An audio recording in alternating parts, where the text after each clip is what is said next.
Nous avons décidé, en termes de nombre d'établissements aidés, de conserver 1080, un peu plus de 1080 collèges, 8000 écoles, donc de ne pas faire plus, de ne pas faire moins que par le passé. En revanche, dans ce périmètre équivalent, de rajouter plus de 350 millions d'euros.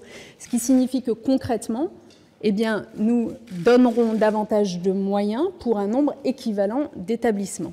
Désormais, nous doterons les établissements scolaires en fonction aussi de leurs difficultés sociales et que là où il y a davantage besoin de nous, nous répondrons davantage présents. Les établissements qui sortent, il y a ceux pour lesquels c'était une évidence. Honnêtement, on pourra vous en donner des exemples. Quand un collège est à 5% de catégories socio-professionnelles défavorisées ou 7% de boursiers, il était temps en effet de procéder à ce rééquilibrage de justice. Et puis il y a des établissements qui sont un peu plus près des indicateurs sociaux retenus pour l'éducation prioritaire.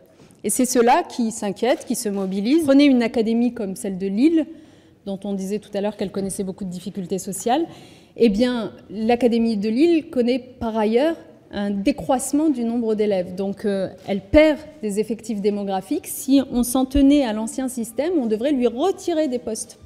Dans le nouveau système, plutôt que de lui faire subir cette double peine que de perdre à la fois des élèves, de connaître des difficultés sociales et de perdre des moyens, eh bien dans le nouveau système, nous prenons en considération sa difficulté sociale, ce qui fait que non seulement nous ne lui retirons pas de poste, mais nous lui en donnons.